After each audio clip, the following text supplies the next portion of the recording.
Hey folks, let me give you a quick update here on Tesla. There was a fatal crash that happened, and currently we know is the police says no one was in the driver's seat in the fatal Tesla crash. I mean, look at that vehicle. Oh my God. Apparently one person was in the passenger seat and one was in the back seat.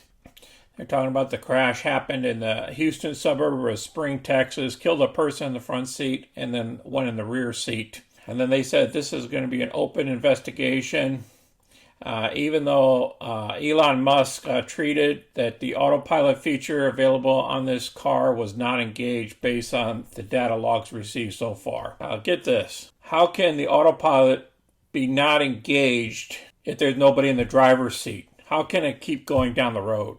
You guys got to think about that. An even more advanced self-driving feature known as a full self-driving capability, or FSD, that is available on a limited number of Tesla cars had not been purchased with this vehicle. So he's already responded to this. Apparently the two crash victims was a 69-year-old man and a 59-year-old man. Wow. So, I mean, 60, 70-year-old people. And then they talk about the safety concerns. I will put all this information down below. That's why the share price today was it dropped very heavily down here to about $700 level because of this crash. And then after hours, because Elon stated that there was no features on this, and I don't understand how can there be no features if it was driving by itself down the road, down the highway. That's my own belief. Right now, I currently do not have Tesla, and I have ARK Investments, which has 10% in Tesla. But ARK Investments sold some of their shares today, or over the last couple of days, to buy their Coinbase. I already put out a video earlier today on it. I'm not showing you any disclaimers today on this video because I'm not telling you to buy anything. I just want to keep you guys abreast. Let's hear what CNBC has to say.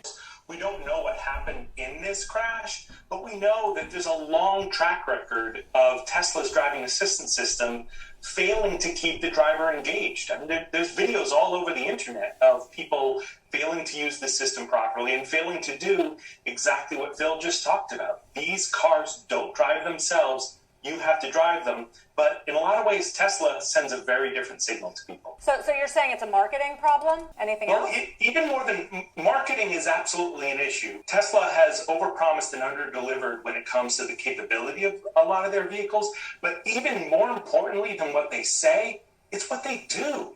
These cars basically almost encourage the driver to disengage. They don't do a good job of monitoring whether you're paying attention. And if you're not, requiring that you grab the wheel and focus on the road. In their Super Cruise system, if your eyes aren't focused on the road, if you're not paying attention to the driving task, it gets you on task, and if you fail enough times, it disables the system.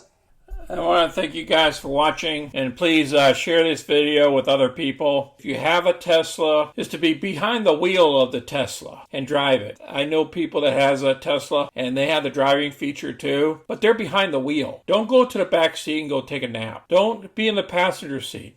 Be behind that driver's seat because you never know what can happen on the roadway. Thank you all and have a good night.